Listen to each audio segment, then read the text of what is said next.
All right, good morning, everybody. Excuse me, and welcome to Saturday Morning Tailgate, episode 12. That is a great intro based on how my Vols played last week. I'm just going to say that. Episode 12, Saturday Morning Tailgate. Got a ton to talk about today with Championship Saturday. I'm joined by my compatriots. You got Tim Barner, you got Arthur Hurst. Tim, how are you doing today? Much better than your team is. All I know is that I don't know about that. We beat Florida State, and at the end of the day, fire Scott Strickland, that bum. Yeah, I'm excited to hear your take on Gator Sid because it's been a crazy last 7 days for the Florida Gators football program, to say the very least. As for Arthur Hurst, he's just living the good life, man. His team's the defending national champions. Are 12-0. They're number one in the country. They're playing for a Big Ten title today. Arthur, how you feeling on this championship Saturday as your Buckeyes hope to claim one? I feel good, right? I'm going to talk about it more on Buckeyes Breakfast, but I feel good going into the Saturday. I'm ready to watch all these games. Of course, I'm ready for the most important one, the one I believe is going to be the most watched for this weekend, probably the most watched game of the year, definitely top 3. So I'm looking forward to it. I mean, we get classic number 1 versus number 2, which is exactly what we want to see in college football every year. So it's going to be a fun one. You'll talk about that in Buckeyes Breakfast. We'll break down some of the matchups. But the first thing I wanted to start with is... Well, sorry to cut you off, No, Bryce. go ahead. I want to say rest in peace to Roy Kramer. The reason why we have conference championship Saturday, he was the SEC commissioner from 1990 to 2002. He just passed away this week at the age of 96, and he started the very first conference championship in 1992, the year I was born, which went down between Alabama and Florida, and it had Alabama lost that game. I don't know if we're going to be sitting here for a conference championship weekend. As much as I wish Florida had won that game, it would have totally screwed Alabama going to the national championship and eventually winning the national championship that year. So Alabama did pull it off, and Roy Kramer's brilliant idea, you could call it now, has turned into its own very weekend with every single conference doing it. So rest in peace to Roy Kramer. He basically gave birth to this weekend. 100%. Rest in peace to him. And I think that's. I was always a guy who never understood for the longest time why we did. I mean, the Big 12 up until 9 years ago didn't have a conference championship game. Like I was always confused. Like, okay, we're just going to give it to the best regular season team. Let's just put it to a championship. This is what we do in every other sport. So definitely rest in peace to Roy Kramer. Let's start with the penultimate college football playoff rankings, and the big controversy is Miami versus Notre Dame. All right, because if you look at the rankings right now, of course you got the top 4, which is no surprise whatsoever. You got Ohio State, you got Indiana, you got Georgia and Texas Tech. The question though is Notre Dame's at number 10, then you got BYU at number 11. They'll certainly play themselves in if they win today against Texas Tech, and then Miami as the number 12 seed. And sort of the gripe that Miami fans have is, wait a second. We both finished 10-2, and head-to-head matchup, we beat Notre Dame back in week 1. Now, what Notre Dame fans would say is, yeah, but our 2 losses come to you and come to, Texas A&M by combined 4 points, whereas Miami lost to SMU and to, Louisville. So strength of schedule certainly would favor Notre Dame. Head-to-head favors Miami. I'll start with you, Tim. Do you think Miami fans have a legit gripe here? I think they're being kind of screwed in the playoff rankings. So if we're talking basic head-to-head, of course they are, because this is sports, right? At the end of the day, we always talk about who beat who. We always want to see, one of the greatest travesties in sports history was the fact that the 86 Lakers couldn't get to the final. So my 86 Celtics, arguably if not the greatest team in basketball history, had to go play the freaking Rockets with Hakeem Olajuwon and Ralph Sampson, which so dumb. But that's the travesties. We want to see the best versus the best. And with Notre Dame and Miami, yes, having played each other in week 1, Miami, you could say, they did win, which should give them the edge. But what I take away from that is Notre Dame, ever since week 1, has been the better team, has absolutely dominated in the run game. You could see CJ Carr evolve as the season went on, and not for nothing, he stepped right in and went down to Miami, nearly beat them. Like, let's not forget how Miami almost blew that game to Notre Dame. And then the following week should have beat Texas A&M.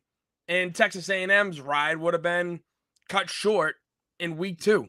They wouldn't be the team that they are. And, we all wouldn't be making fun of them because they have this sense of fear because their history doesn't bode well for them.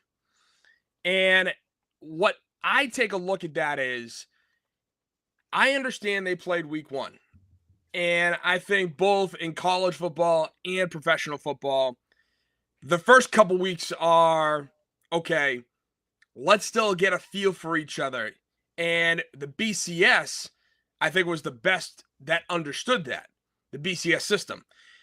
Because if you lost week 1, week 2, or week 3, down the road, if that was your only loss, and you were out of the conference championship or in the conference championship, you were almost guaranteed a spot, depending on obviously how the rest of the field played out.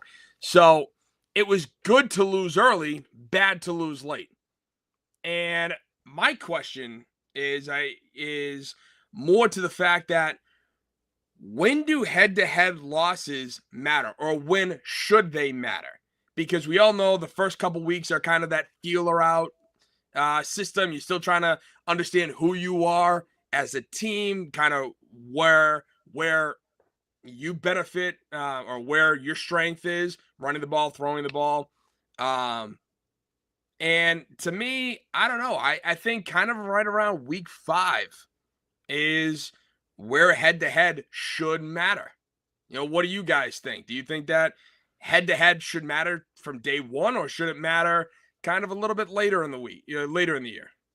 I think you tend to get a feel for that, for really who the good teams are around mid to late October. It feels like around that time of year, we're like, okay, we kind of know who the good teams are. We know who's good, in playoff contention. We know who's maybe kind of fraudulent based on, scheduling or margin of victory and those things of that sort. Supposedly, though, and then I'll pose the question to Arthur, supposedly the sort of head-to-head matchup thing is one of the very first things that the playoff committee does take into consideration. And I think, Mario Cristobal, the head coach of Miami, was talking about, like, if Miami gets left out of the playoff, they will be the first team to be left out after beating one of the playoff teams head-to-head, with both teams having the same record. So it'd be kind of a precedent setter to a certain degree, which may not be the best look, given that it is now a 12-team playoff as opposed to a 4-team. But what do you think about the situation, Arthur? Do you think Miami's kind of getting screwed here? Do you think, to Tim's point, do you think the head-to-head should matter more than it does? And when does it matter? It's like a 3-part question.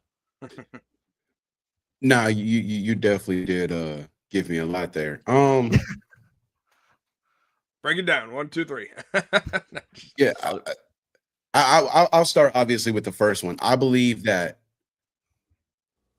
as Tim said, the head-to-head matchup thing is iffy. It's kind of like when, we in the NBA season, we look at a team for the first few weeks and it's like, oh my goodness. That's why I was like, I told you, when your Golden State Warriors got hot, I'm like, dude, come talk to me in December. Like, let's wait till December. Let's let the first 2 months or whatever ride it out, and let's just wait. I think it's the same thing, right? It's like Tim said, it's a filler game. These things, it's the first game of the season. Are we really going to take it that serious? It's the same thing with Ohio State, Texas, right? Ohio State ends up beating Texas by 7 points. Texas, they ended up finishing the year at 9-3. Ohio State is undefeated, right? But you can see how Texas, even though they've had their bumps, Arch Manning has still been able to play well, not consistent, but he's played well. They've been able to win games. I think that at the end of the day, Notre Dame is going to get in. I believe them losing them first 2 and being able to dominate the rest of the season really helps them. Even though, yes, their losses come by a combined of 4 points, Miami's losses come to a combined loss score of 9 points to SMU and Louisville. But I think also it's the inconsistency that we've seen from Carson Beck, who we thought was going to just go there and absolutely be able to inherit. Now, he didn't have everybody that Kim Ward had last year, but he's still a pretty good team. And you thought that he would have been able to inherit that and play a lot better this year. But I believe that the favor should go to Notre Dame, as you said, strength of schedule. As you said, the fact that after they lost to the first 2 games, they've been able to dominate. Jeremiah Love, he's in the Heisman conversation. So have him not in, that would be kind of wild to do, right? All respect to, again, Miami, but Carson Beck, who I thought was going to be in the Heisman race, he's not there. So you can't just shut out somebody that's going to be potentially in New York winning that Heisman Trophy with Jeremiah Love. As far as the head-to-heads go, we don't. It's kind of like boxing. We don't get the heads-to-heads when we would like, right? That's a whole different. How I. No. It definitely is. I agree. I agree. I'm saying they're rigged, but that's no. For sure. No. For sure. But I'm saying is that, like, okay, with Miami and Notre Dame, will we have really wanted to see that the first game of the season? Ohio State, Texas, is that really the first game of the season that we would like to see? Right, you will want to see that later on, as you said, Tim, probably week 5 when both teams really have their game plan set as far as offense and defense goes. Hopefully everybody is still healthy because it's relatively early in the season, and then you would like to see both of those teams go at each other, right? Rivalry weekend, obviously we always get, the matchups that we want, the teams that we want.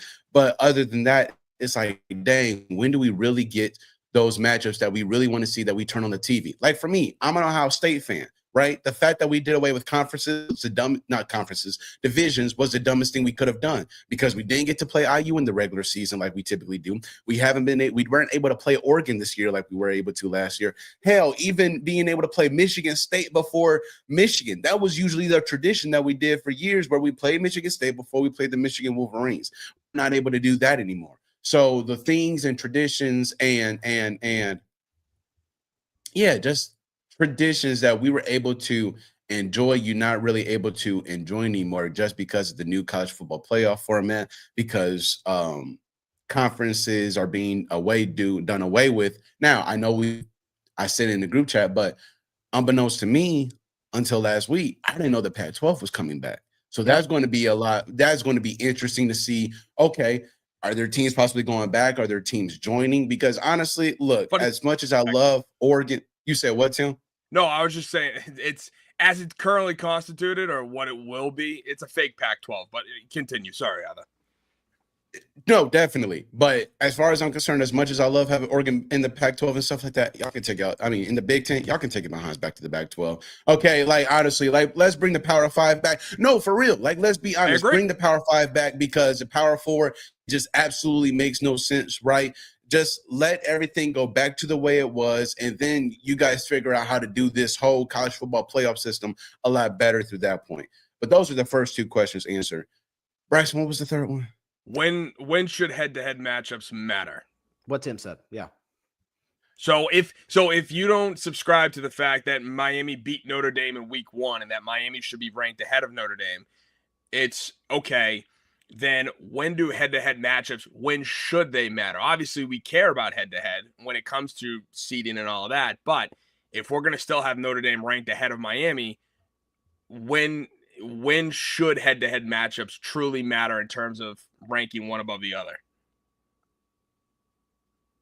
I believe that later head-to-head matchups in the year need to matter.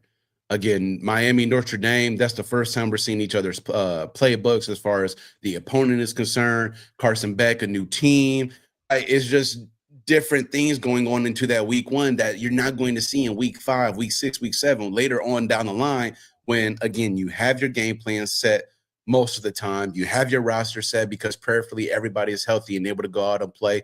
Jeremiah Love has been on a Heisman tear all season. The coaches, right, are 2 pretty damn good coaches of their programs. The later head-to-head matchups matter, in my opinion. The ones that are early on in the season, you can't knock them, man. It's early. It's the same way with Heisman talks. Why are we having Heisman talks early on in the season? The Heisman preseason talks and all that stuff, yeah, cool. But I'm not taking a Heisman vote or a Heisman talk serious until probably 5, 6, 7 when the going really gets tough. And we're seeing, okay, who are the clear-cut best teams? Who are the clear-cut best players? That's fair, and I think that's how I look at it. And I think it's a tough balancing act because the way college football does their scheduling, obviously conference play. I mean, for some teams it starts in like week 2, week 3, but I think I would almost suggest because homecoming later in the season we get to November and it's like Alabama always plays McDonald's Western the week before they play Auburn. Like that's kind of, I would almost suggest put the big time out of conference games, put those in week 13, and then have, your rivalry week in week 14. Like have there be some sort of like where it doesn't kill your conference championship, chances, but playoff opportunities. The teams are like, if we would have gotten Ohio State, Texas in week 13 as opposed to week 1. To your point, Tim, like it's later in the season. We know who these teams are. We know how good they are. Now let's stack them up and see how they face off head to head. Whereas week 1, go ahead. No. Yeah, I agree with everything you're saying. Just for an example purpose, the infamous Catholics versus Convicts game, Notre Dame, Miami, wasn't in September. It was October 15th of 1988. So, that's perfect. Like, we knew who the 1988 Hurricanes were. We knew who the 1988 Notre Dame Fighting Irish were. And, they went head to head. Just like usually when, and again, I'm using Notre Dame as examples, but and they're not in a conference, I get it. But when Notre Dame has to travel out to USC, that's usually at the very end of the year. And Notre Dame and USC typically are up there. They're usually in the top 25 somewhere. So it makes for a great matchup to end the year with. And a game where you're vested, you're interested because, okay, if, yes, it doesn't affect USC's bid for the conference championship, it can affect what happens for the national championship. In this case would be the college football playoff, if that were to really matter. But yeah, so I mean, that's the thing. Like Miami fans, and again, you're talking to a Florida kid, biased, hate Miami, down, I don't care. The funny thing is though, it's like, yeah, I do believe that if you really want to take head-to-head matchups seriously, the first couple weeks don't really necessarily or should not necessarily matter as much as once you start to get to mid-October and then down the line. And adding on to my fault, Bryson, but adding on to that, Tim, with what you said, and again, going back to Ohio State, Texas, dude, the final score of that game was 14-7. Yep.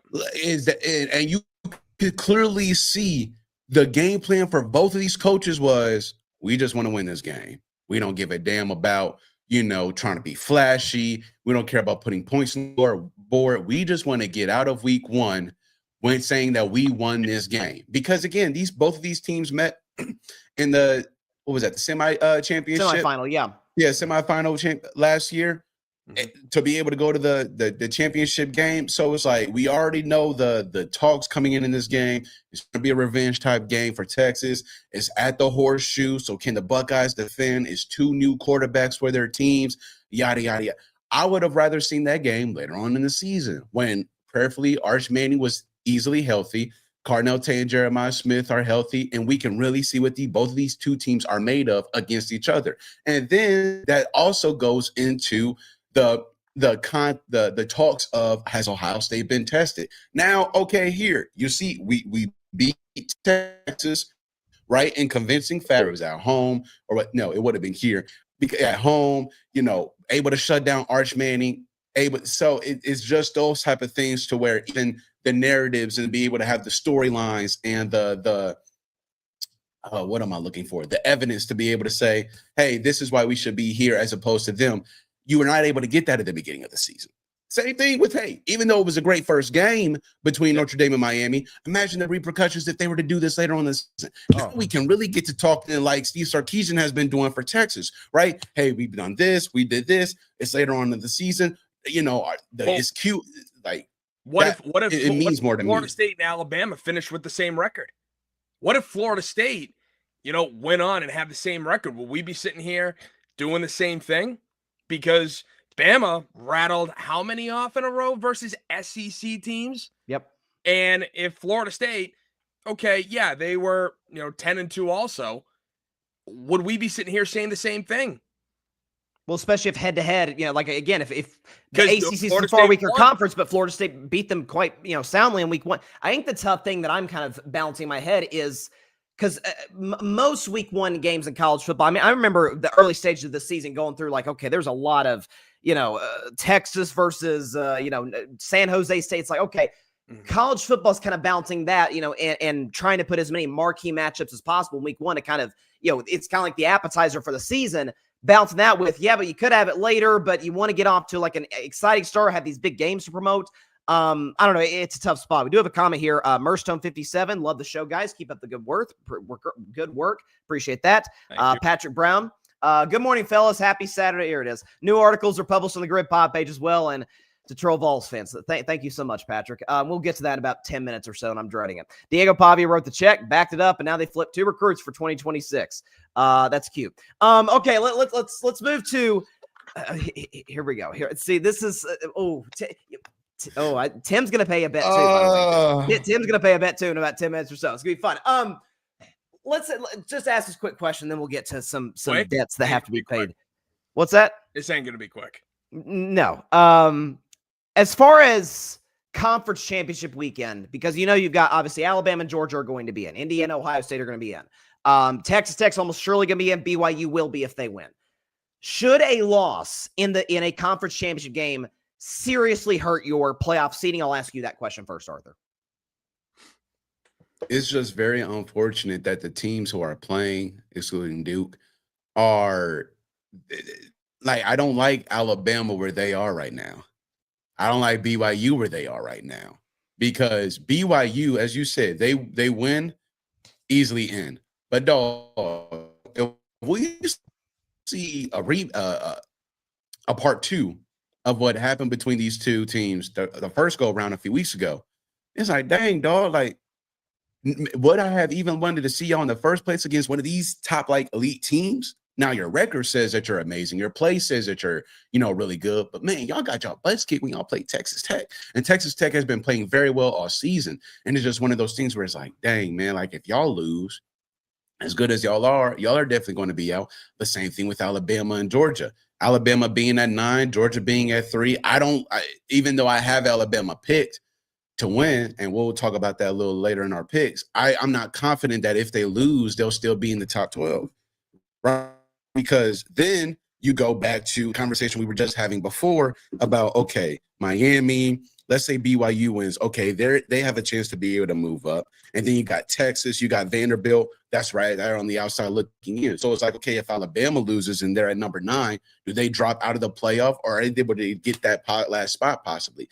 It's just too many things to where it's like, dang, man, like if I'm Alabama, again, I got no choice but to win this game. BYU, again, we already know, like if y'all lose, y'all are out. But if I'm Alabama, I'm not banking on the committee being like, well, you know what?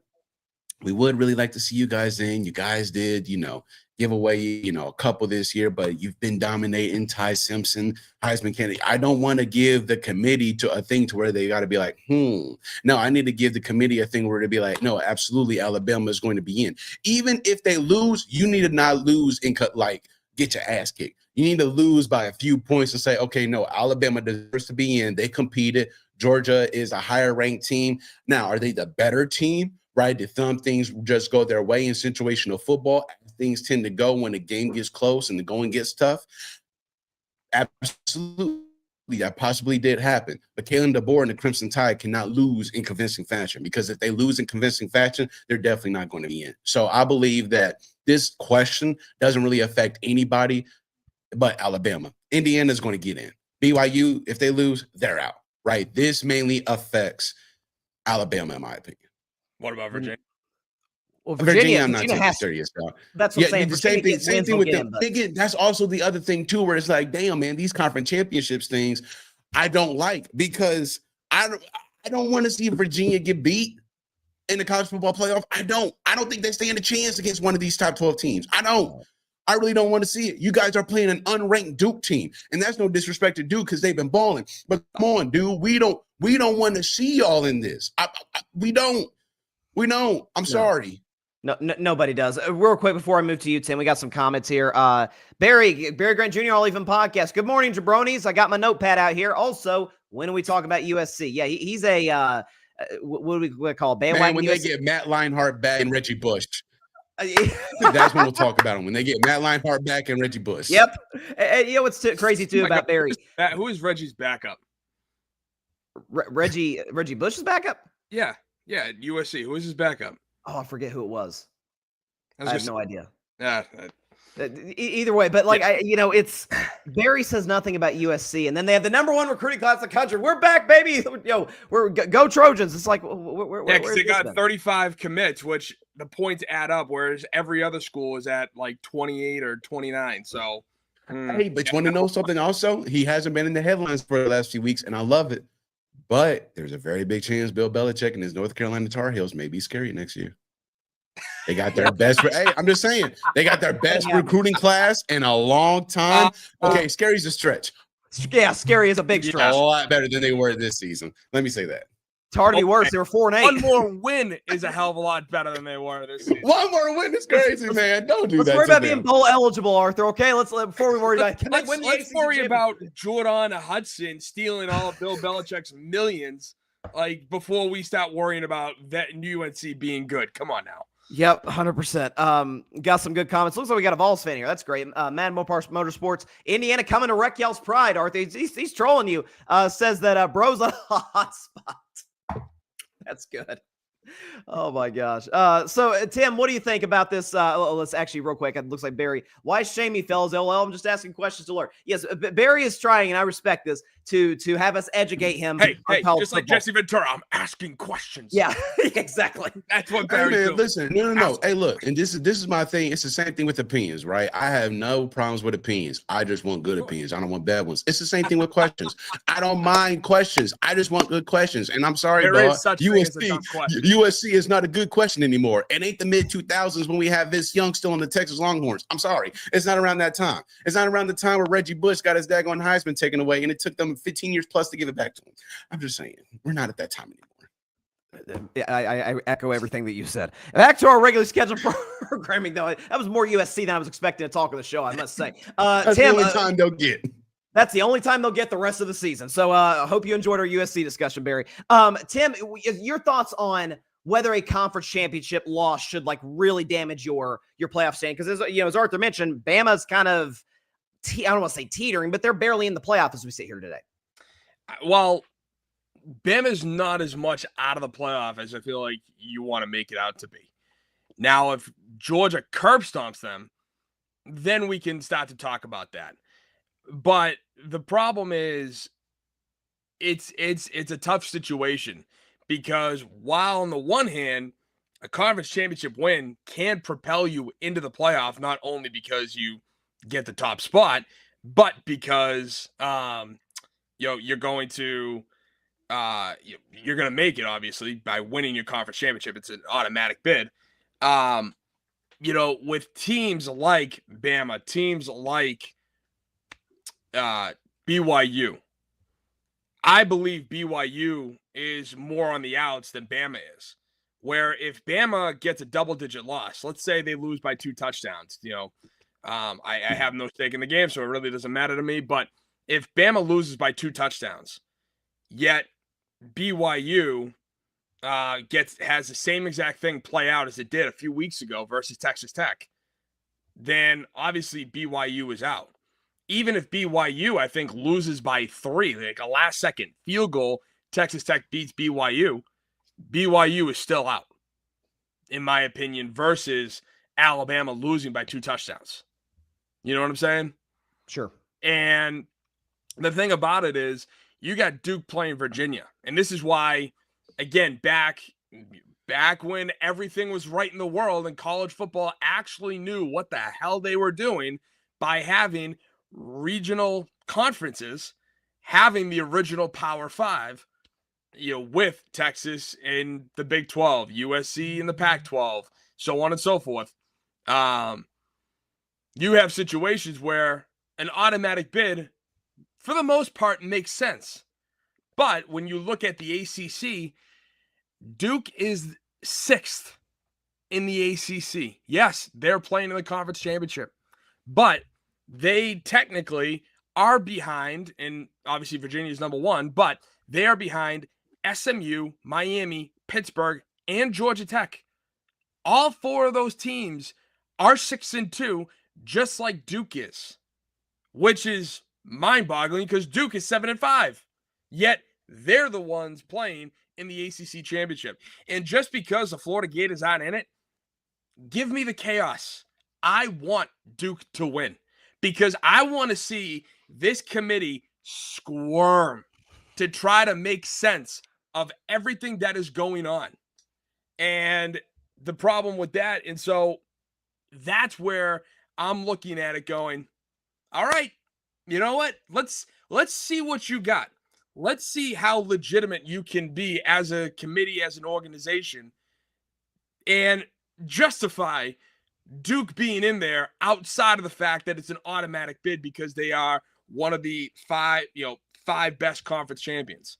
Because even if Duke wins, it's not like they're going to be ranked. Like, I mean, no, not with 5 losses. Like, make it make sense. This is the problem that I have. This is the thing that I said a couple weeks ago, that the college football playoff needs to get like, I don't care. Like, expanding this to 24 teams is just dumb. It's a money grab. It's a money grab that ESPN and the Big Ten and the SEC are just all about. Give me more money. I don't care about that. The thing that we have to ask ourselves is, what type of college football playoff do we want? Do we want the 12 best teams, regardless of conference championship, of conference affiliation, or do we want to see teams that win their conference, but they're 7-5 like Duke? You know, that are the Cinderella stories, that are the March Madness, first weekend with the big upset, 16 beats the 1 seed, 15 beats the 2 seed. Is that the college football playoff that we want? Or do we want a legitimate best of the best? Because that's the thing that college football has struggled with for decades, is very rarely in the regular season do you get to see a 1v2. Very rarely do you get to see the best college football team play for the national championship against the second best college football team.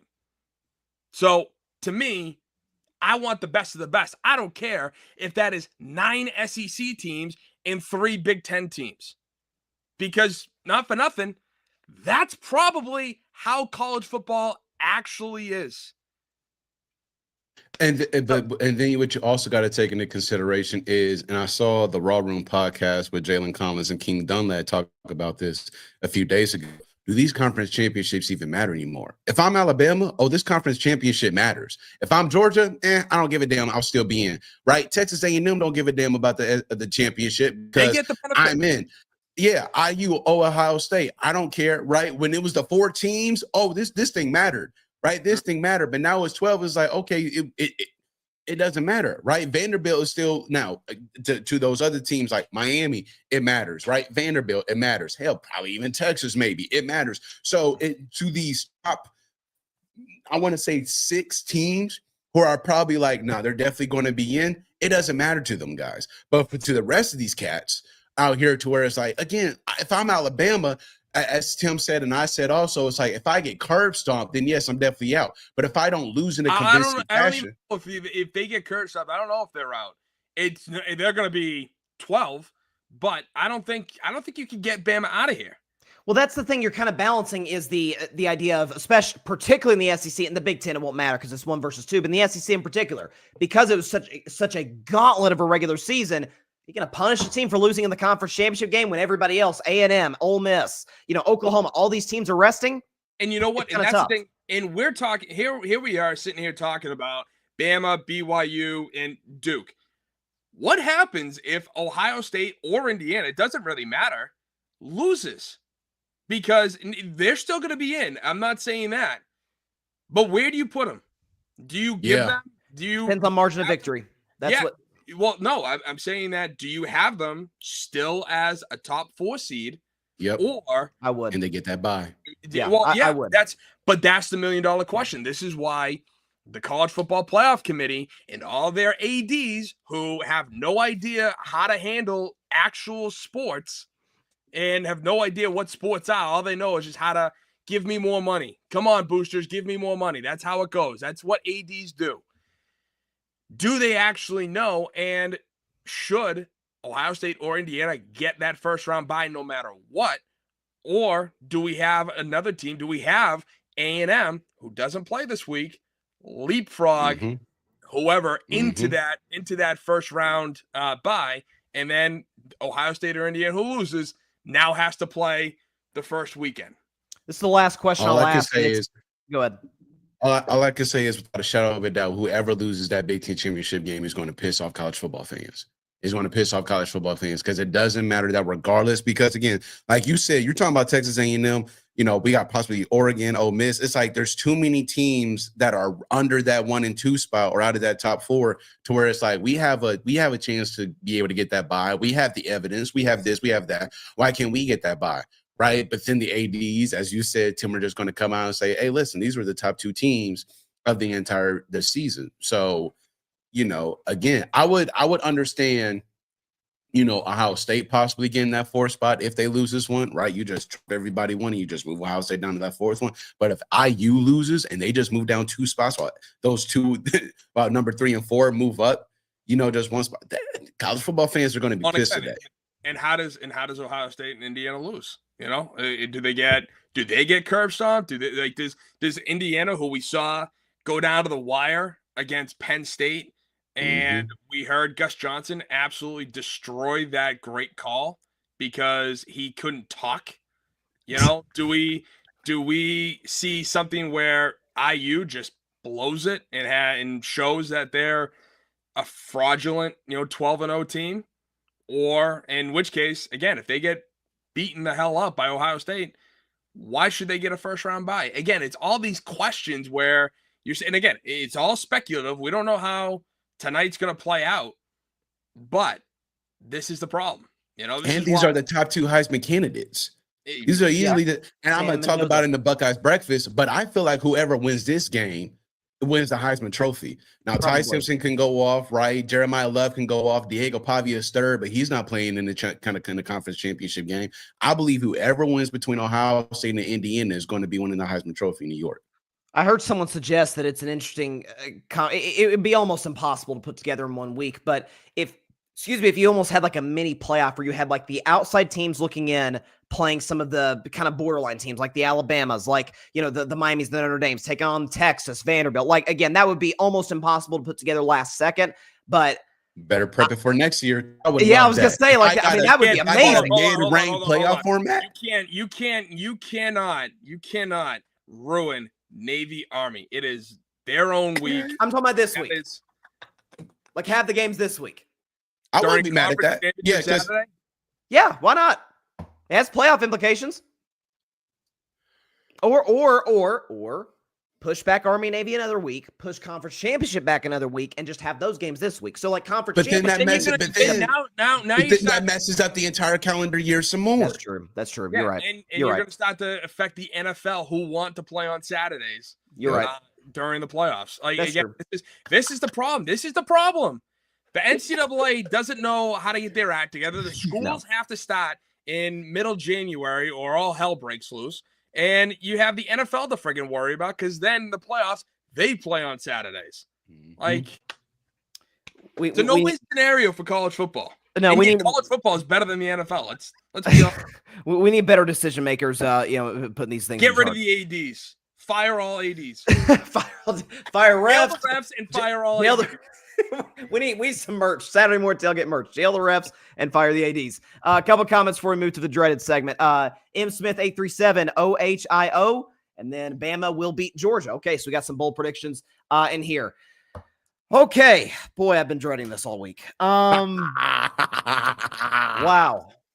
Yeah. So the Tennessee Volunteers, my beloved Tennessee Volunteers. And by the way, I'm wearing my ETSU hoodie today, just so you know, like that is my school at the end of the day. Okay. That's so cute. Here's a kid who wants to take his ball and run. Like,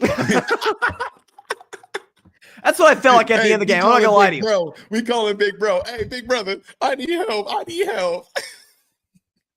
I'm actually calling Little Bro because ETSU. Yeah, whatever. The point is, Tennessee Big Brother got his ass kicked. Up 21-14 on Vanderbilt. Up 21-14 on Vanderbilt. Gets the doors blown off them in the second half. 31-3 by Diego Pavia. Talked a lot of smack in the offseason, and he backed it up. He had 400 yards of offense, couple touchdowns, and the Vols season came to an end. So much so you got Vols fans back on the fire hype train. That's how bad it was. They're out of their minds, but that's how bad it got. Tim, you start. Just let me hear it. Very simple. Vanderbilt runs the state of Tennessee. Here we go. Not even the Titans. Not even the NFL team. Not even the Titans. You couldn't. Who are the Titans? The Titans of what? You mean the Houston Oilers? No. This is the movie. The movie, yeah. The Vanderbilt Commodores run the damn state, and we've been going at this all week, and you've subscribed to this theory that no, they don't. Tennessee runs the state for 100 years, and now Vanderbilt wins one football game, and they run the state. That's exactly that's my point. That's exactly what I hear when I'm reading your messages in the group chat. It's no, Bryson. They run the state. This is what happens. Vanderbilt now has 364 days to shove it down your throat to say it is our state. This is our time. And not for nothing, the fact that Vanderbilt has now gone from being the nerds of college football to now flipping a 5-star quarterback from Georgia, flipping a 5-star receiver from Bama. I mean, Vanderbilt is now poised to just keep giving it to you year after year after year, and you just got to sit there and take it. So here's what I would say about that. Because we have been arguing about this all week, so we might as well do it on air. Mm-hmm. Let me ask you. I'll ask you, Arthur. And your comparisons, by the way, are dumb. They're not. Miami runs the state of Florida. As much as I hate to say that, because they beat us and they beat Florida State. Florida's the loaded. How insane! Like, how dumb are you to think that it's not that you can't run the state after a football game? Arthur, you're a Lakers fan, correct? Oh, yeah. That was such a dumb comparison. It's not a dumb comparison. Okay. Yeah, it is. It's just it is. Can I give the comparison? No. So the Clippers, let's say that in a make-believe world, the Clippers won an NBA championship. Is LA their city? Dog, come on now. Come on. That's my point. Dude, listen. You're putting the NBA versus college football. We're talking about sports, right? If you want to say USC, UCLA, then you have that. Yes, that's a much better. Okay. That's a much better. That's fine. Okay. So if UCLA beats USC in their annual rivalry game, and USC's run the sport, when I would say run the sport, it's certainly had a lot more recent success. Does UCLA run California, or run Los Angeles, run Southern California? Yes. See that's where we disagree. Just because you won a rivalry game does not mean that all history just goes out the window.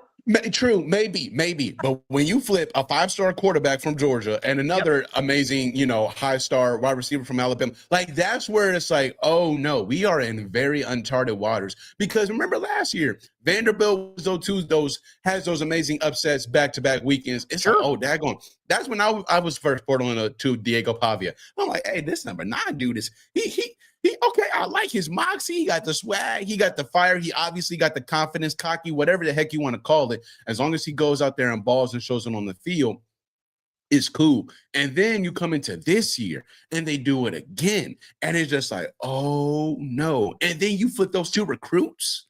It's like, come on, man. It's ooh, man. And they beat him in Neyland Stadium. It's not even like they beat him at Vanderbilt. Sure. They beat you in Neyland Stadium. Again, it's not like, yes, obviously there's history. Obviously Tennessee is beating up on Vanderbilt. I am not denying that fact.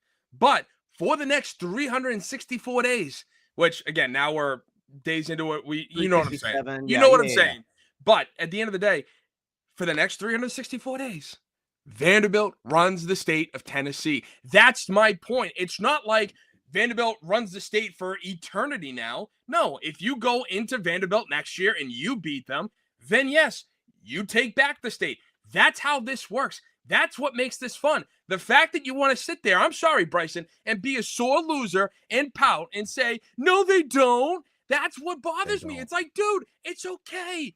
It sucks, but it's okay. Here's what I'll say to put in context. Here's where I give credit where it's due.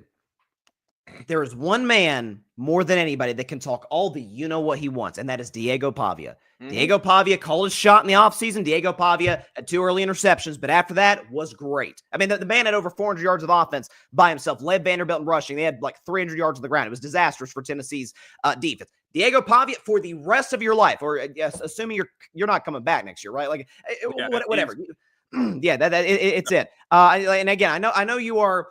This new winning culture in Vanderbilt, it's gotten so much of a winning culture. You are literally begging the president of the United States to sign an executive order to let you in the playoff. Like what regardless. Hey, I'm not gonna lie. I forget the dude who said it, but that was one of the funniest like tweets, because then there was a guy who came back and said, "He'll see your name and sign an executive order." Look, great. That's not funny. But it's funny. Hey, yo, because I was like, oh, you know what? Delete that, Diego. Delete it. Get it out of here. Get it out of here. You don't want to go to New York anymore. It's a fact. So here's what I'll say, though. Right? So Vanderbilt's had a great recruiting class, right? They flipped the two 5-star recruits. This is a big moment for their program. Here's what I would say. If you knew that Vanderbilt's greatest season in the history of their program was 2 wins better than Tennessee's rebuilding year. Here's why I say that. Tennessee's recruiting class, not too shabby. 11 3-stars, 14 4-stars, 3 5-stars. The number 7 recruiting class in America. So Josh Heupel's like, okay, this is a rebuilding year. We had to get Joey Aguilar. Hold on. All of a sudden, this is a rebuild year, Tim. They let go of Nico. Joey Aguilar was supposed to carry him, and now it's a rebuild year. Let's rewind the tape back to the early days of this show, and let's see you talk about how this is a rebuild year. Oh, wait, we're not going to find it because it didn't exist. This was supposed to be your year. This is supposed to be you making it to the college football playoff. Not necessarily playoff. I never once said I'm predicting us to make the playoff. I thought we could. That was never a prediction of mine. Go back to my preseason predictions and carving up. I never had Tennessee making the playoff. What I will say is this, is that if you ask any Tennessee fan and any SEC pundit, Tennessee was supposed to finish in the bottom quarter of the SEC. Turns out they finished 4-4. They were about middle of the pack in the conference. They didn't beat any good teams this year, right? Oklahoma beat them, Vanderbilt beat them, Bama beat them, and Georgia beat them. So this is a situation where, okay, you don't have the talent that you had a year ago. You had to get Joey Aguilar like at the last second, 11th hour after Nico transfers. Now you have a situation where you come in the offseason, you have an idea of who your quarterback is. You have a roster that you like. You still have the transfer portal to look forward to. Like this was very, very similar to Tennessee's 2023 year. Number 1 team in the country, could have made the playoff if it were a 12-team format. You come back, it's Joe Milton, who you know well, Tim. That was a 9-win season. It was fine. They had some decent wins in there, but wasn't quite the same team. Then you retooled for 24 and you make the playoff. That's what Tennessee's expectation should be for 2026, is that the schedule's tough, opportunity for you to have a good, 10-2 season, put together some good wins and make the playoff. So no, after the Alabama loss, I'm like, yeah, they have to run the table to get in the playoff. But outside of that, I do not believe that this is a great Tennessee football team. Certainly not as good as last year and not as good as 2022. That was my take. So yeah, do with that what you will. Listen, Vanderbilt kicked our ass. It's simple as that. They kicked our ass in New York Stadium last week. Bryson, when does Tennessee play Bama? Third Saturday in October. Mm-hmm. Yeah, so it took you all the way till the third Saturday in October to realize this is a rebuilding year. Yes, 100%. Like, do you want us to go back and look at Florida's early season where it's like, hey, this could be like a fringe playoff? No, the season fell apart. So, like, excuse me, this is a situation where you got to see the season progress and see how it plays out. Tennessee, their 1 win against a team with a winning record. These guys, ETSU, that's it. They beat a bunch of bad teams in the SEC and Syracuse. That New Mexico State too. That's it. That's a rebuilding year for Tennessee. That's a Josh Heupel type of rebuilding year. Regardless, Vanderbilt. Now I'm on a mission to like rewatch all our early film to see Bryson talk about how great Tennessee is going to be, and that if he ever used the word rebuild, because I will. Can I tell you something? I did not use the word rebuild. You've got me right there. I'd never use that word. But at season's end, once we do the post-mortem, once you look at the whole 12-game schedule, you're like, okay, yeah, the expectations should not have been as high as they were last year when they were at one point number 4 in the country. That's all I'm saying, because you had your expectations up to here, which Again, not that high. So, rightfully so. You had them like right here. Yeah, I was like, they weren't here. They were like kind of, right there at the nose, if you know what I'm saying. Like that's where they're at. What I'll say this is the final thing I'll say, and then we'll go to Tim's bet that he's got to pay up. What I'll say is this, is that Vanderbilt kicked our ass. They listen, they smoked their cigars. They deserve every last bit of. Vanderbilt fans will be coming at me on Twitter, on YouTube. That's how sports work, man. That's how trash talk works. Come at me. At the same time, don't think that this is going to be the norm now. You may recruit well. Clark Lee's a great coach. You may recruit well now. Diego Pavia, for the rest of his life, is going to talk about that 2025, Week 14 win against Tennessee, and he deserves it. But Tennessee's coming, and Josh Heupel's coming. Y'all should have paid Nico. No, get it out. No. Rubbish. How'd Nico look at UCLA? No, get him out of here. He don't be in Tennessee. He didn't have Tennessee roster. Yeah, when he did have Tennessee's roster, he was average. Okay, he was. What do you have? 20 touchdowns. Like, he's okay. He wasn't great. He got to the champion. He got to the playoff. He got the ass. And then what happened? I'm about to say, then what happened? Oh boy. Okay. Oh, it's finally over. Okay, let's move on to this one now. So Florida, we're talking about getting their asses kicked. Florida got their ass kicked by Tennessee a couple weeks ago in the Swamp in Gainesville. Tennessee has not won there since 2003. We didn't do a show last week, so Tim did not get an opportunity to repay his bet. So the bet was, for those that maybe didn't see it, is if Florida won, if Florida beat Tennessee, I had to do a Gator chomp for 5 minutes straight. Like we'll be doing the show like we're doing right now, and I just Gator chomp and get a shoulder workout in. If Tennessee won, which they did, 31-11, Tim has to sing Rocky Top. So, Arthur, are you ready for Tim to show off his vocal performance? Here you go, Tim. Let's hear it. You're lucky I don't even know the words. Solo shot. Why are we on the screen? You're right. You're right. Hey, hang on. Wait. Here we go. Wait. Here we go. Nice white background you got. There you go. All right. Just forgive me. I got the chorus in front of me here. Rocky Top, you'll always be home sweet home to me. Good old Rocky Top, Tennessee, Rocky Top, Tennessee. There we go. I'm done. The hell was that? Hold on a minute. Wait a minute. I don't know. Arthur, song goes. Arthur, did that sound like singing to you? Arthur, was like I'm not asking the man to be just like Sinatra here, but I mean, what are we doing? He said I ain't putting any of my all into this. That was the most.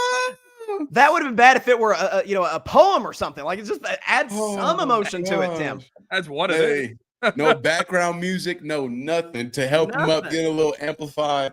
Nothing. Mm-hmm. Well, then the problem with that is, Arthur, then we're going to get copyrighted in the show. True. So, it would have to be scrubbed from the internet. And, hey, it sucks. You're trying not to get copyright. Copyright infringement's tough, man. Copyright infringement's tough. That's right. Yeah, that's Shucks. Shucks. Gosh darn it. I just got I just got a text from my mother, and she said that was an embarrassment to humanity. That was reciting Tennessee poetry. That was correct.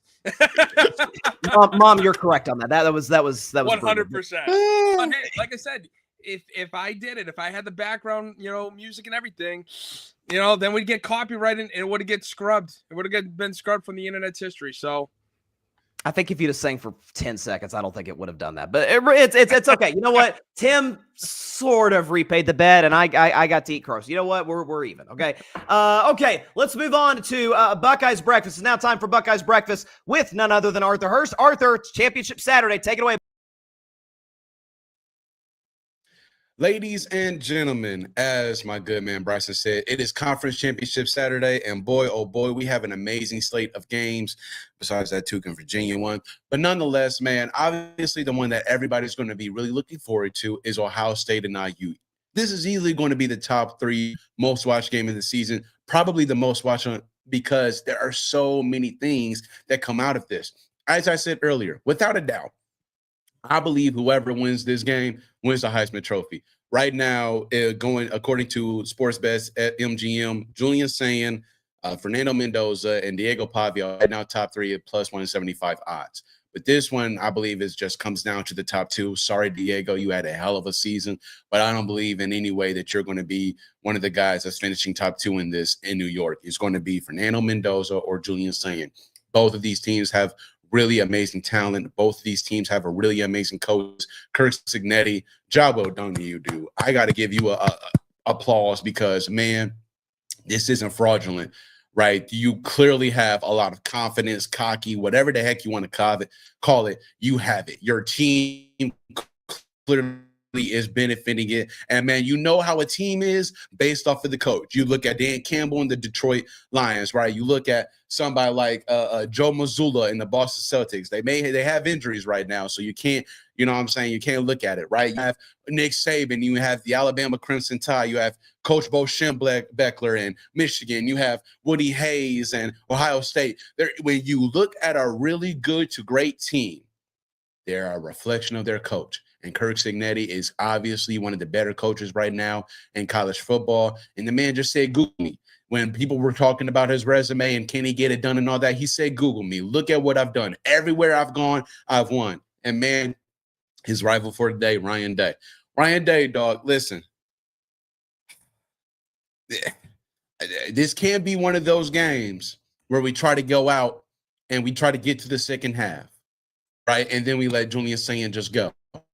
Nah, man, you got to let them turn it early, right? Because that's what Kirk Cignetti is going to do with Mendoza. That's what they're going to do with their passing game. That's going to do it with their running game. This defense is going to come to play. Okay, there's no doubt about it. They're going to do everything they can to make sure Jeremiah Smith doesn't have a part in the game. They're going to do everything they can to make sure Cardinal Tate doesn't have a part in the game. So that means Max Clair, who's the number 3 option on this team, he's going to have to play well. Brandon Ennis, he's going to have to play well. He had the first touchdown last week against Michigan off one of the best design plays I've seen ran. Right, where you basically have Max Clair coming up to take his guy out, but he also takes his up to Brandon Ennis' guy out. Brandon Ennis comes on a nice little slant.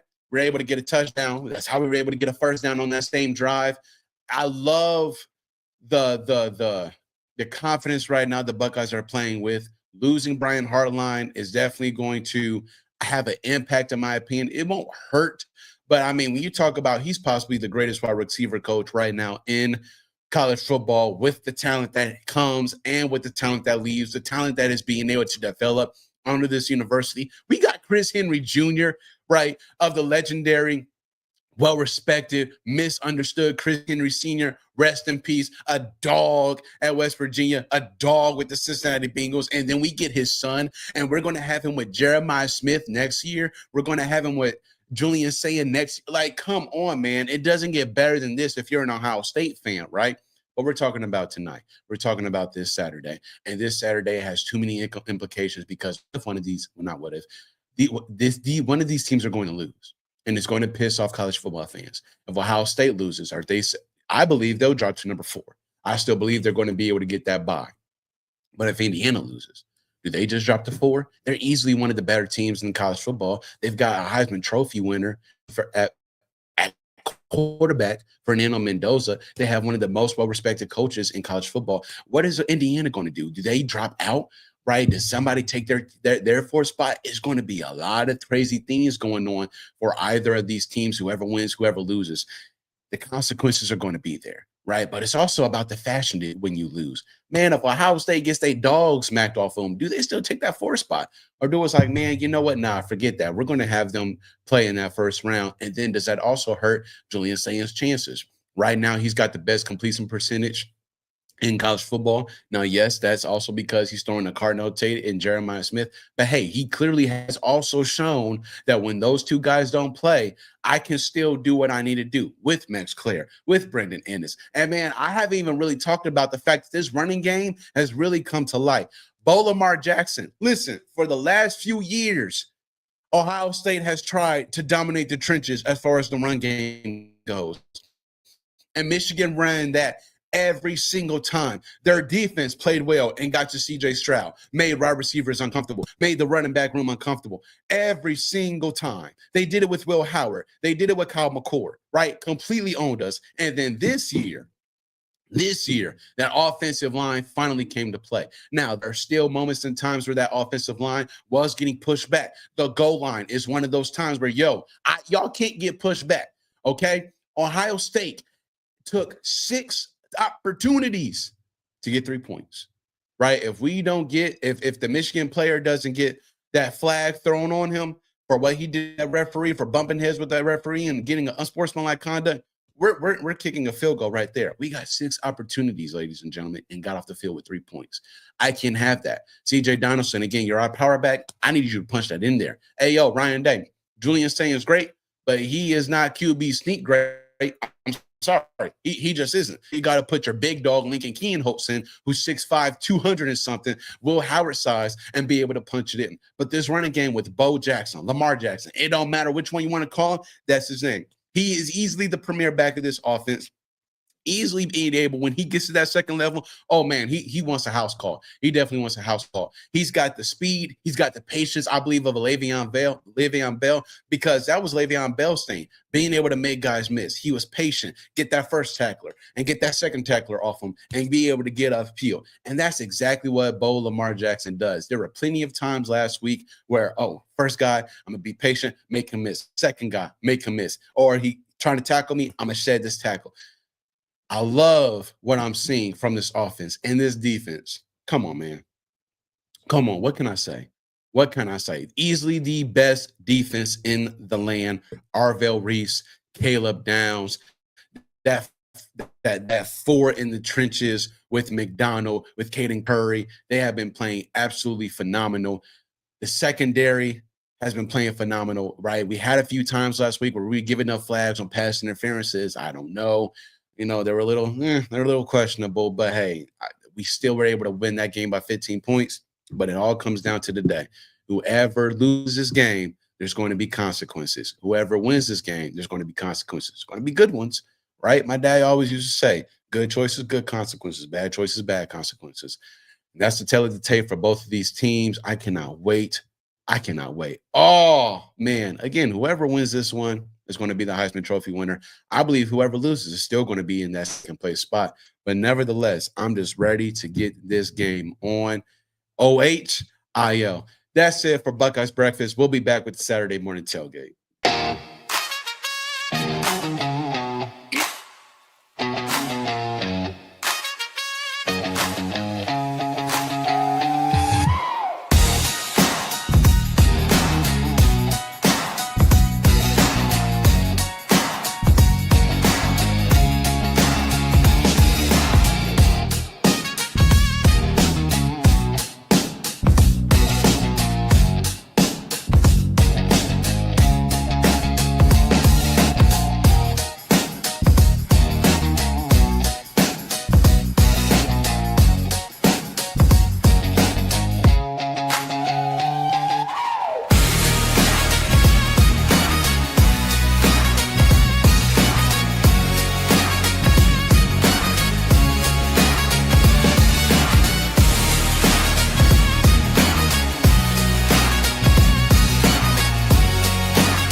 Welcome back to the Saturday Morning Tailgate podcast. Great stuff as always from Arthur. By the way, fellas, before we get to our top, look at that. Here we go. We're back. Arthur, you had your hand was here and your tongue was sticking down. You were frozen. That's funny. That's funny. I'll tell you, it's.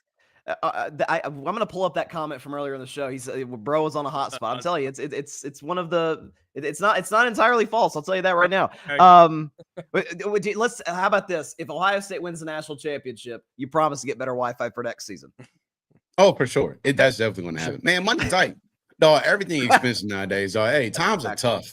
Times are tough. Right now, the only thing that keeping me with my spirits up is these guys. Obviously, the Lakers too. Yeah, you know what I'm saying. But I'm more. Keep my spirits up, Buckeyes. Keep my spirits up.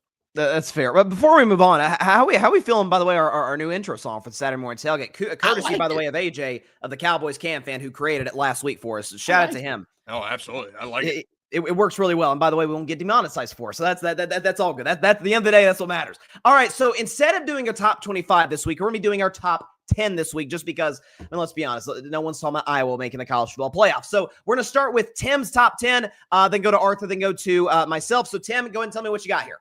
I think it's kind of straightforward. 1, 2, 3, Ohio State, Indiana, Georgia after A&M's big loss. And then, for the most part, I basically just moved everybody up a spot. I got Ole Miss sitting at number 4, even with Lane Kiffin's departure. I think that's going to be the biggest question mark, I think, of this college football playoff. I'd be happy to talk more about that after this. But then I moved Oregon up, jumped them a few spots to number 5. And then I got Texas Tech at 6.